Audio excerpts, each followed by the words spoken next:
Bonjour à tous, on enchaîne avec une nouvelle vidéo sur l'utilisation de la calculatrice pour les suites numériques. Pour les premières SES, ST2S, les filières technologiques et générales. Donc on va voir deux types d'exercices, ce qu'on vous demande quand il faut utiliser la calculatrice. Alors il y a deux petites choses à savoir, alors je vais juste les rappeler ici. On a vu dans une vidéo précédente qu'une suite numérique peut être définie soit par une relation, par une formule explicite, ou bien explicite, c'est-à-dire que un10n c'est égal à 3n plus 5. Et par récurrence,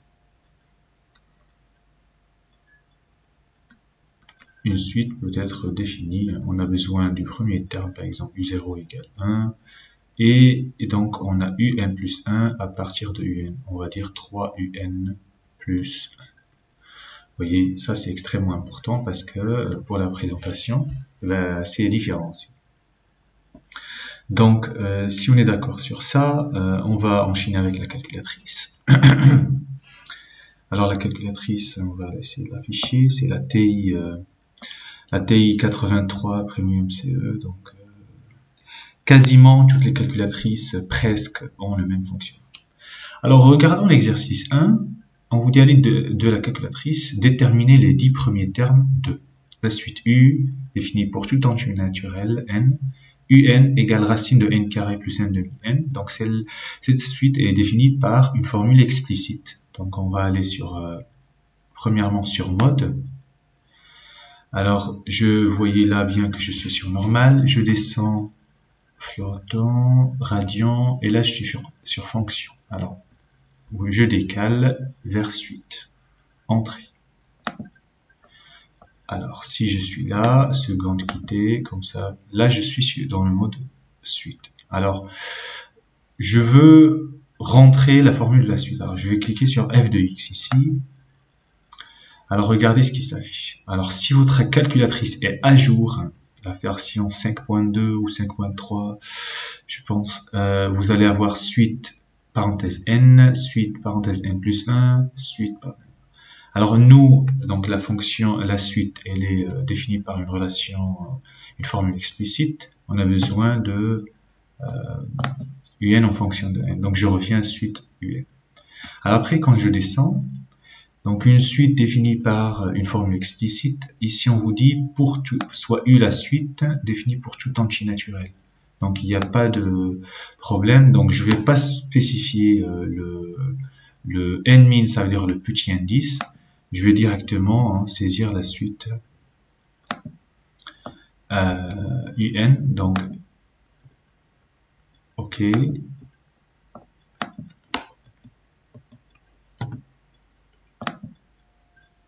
Alors,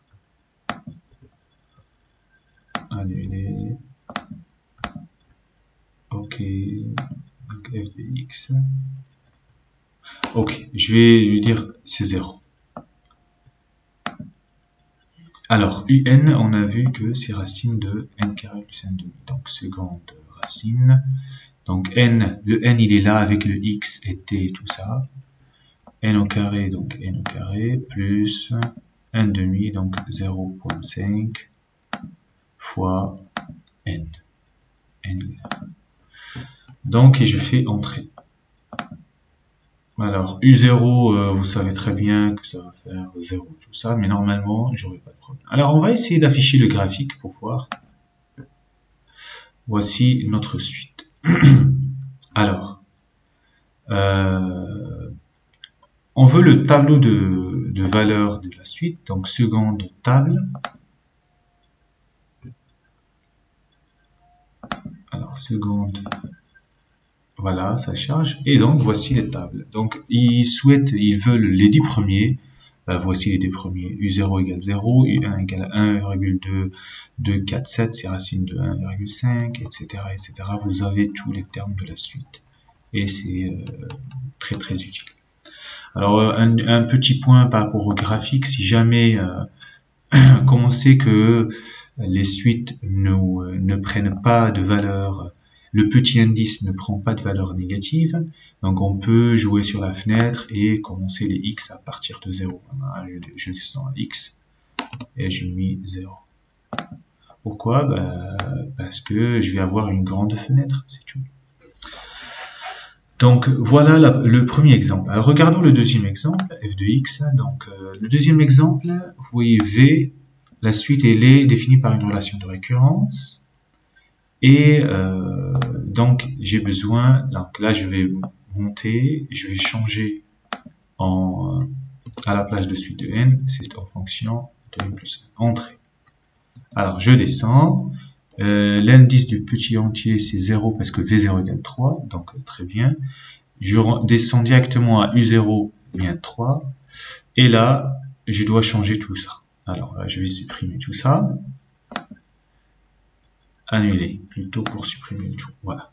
Donc voilà, je veux un, vn au carré ou bien un carré, c'est pareil, un carré plus un demi un.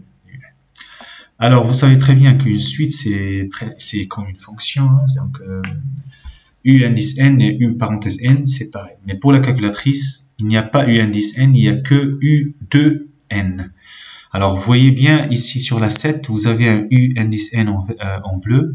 Donc on va cliquer sur seconde et sur 7, vous allez voir qu'il va me donner que le u. Donc je dois rajouter parenthèse et rajouter le n qui est là, fermer et faire au carré, et puis rajouter 0,5 fois un. Donc encore une fois, seconde, 7, parenthèse, n, je ferme la parenthèse, et voilà, c'est parti. Vous voyez bien que j'ai mis le u0, etc. entrée, voilà. Alors regardons le graphique. Voici le graphique de cette suite. Alors je veux la table des valeurs, seconde graphique, il charge, et voici les termes. Donc je peux monter pour avoir le terme d'indice 0, c'est 3, et après vous voyez. Alors une deuxième utilisation de la représentation bien le tableau de valeurs, c'est en fait ce type d'exercice. Regardez l'exercice 2. On vous dit que pour chaque valeur, pour chaque cas, en utilisant un tableur ou calculatrice, le comportement de la suite, variation, limite et tout ça. Et puis parfois on vous demande de déterminer l'indice, le premier indice n tel que un va dépasser 100 ou une valeur. Alors donc ce qu'on va faire, c'est que on va prendre un exemple. Alors prenons le premier exemple, donc on va faire sur n, on va rester sur une suite définie par une relation de récurrence. Donc u0, vous voyez là, u0 c'est 5 et u1 plus 1 c'est 2 racines de... voilà, alors je vais la saisir, donc c'est 2 seconde racine. Alors c'est un, donc vous avez compris, c'est seconde 7, u parenthèse n, je ferme la parenthèse, plus 4. Entrée, u0, je ne l'oublie pas, c'est 5. Voilà. Alors maintenant, je peux faire le graphique. Très bien. Alors, seconde table, je peux voir maintenant les termes de la suite. Alors, qu'est-ce que je peux dire de cette suite-là? U0 égale 5, U1 égale 6, après ça 6, 4, 1. Alors, vous voyez bien, même terme partout. À partir de quel indice?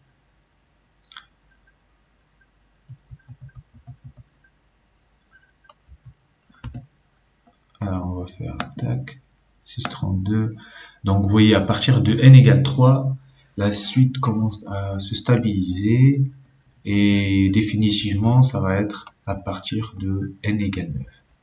Donc, qu'est-ce qu'on peut dire pour conjecturer? On peut dire que la suite, elle est croissante. On peut dire qu'elle admet une limite éventuelle, et si je reviens, qui est 6,4, 7, 2, on va dire 6, voilà. Et donc, vous pouvez faire tout l'exercice avec la calculatrice. Mais bien évidemment, et je finis avec ça, ce n'est qu'une conjecture. Ça veut dire que ce n'est pas une démonstration. Dès qu'on a conjecturé, ben après, il faut démontrer le résultat. Voilà, bon courage et à la prochaine fois.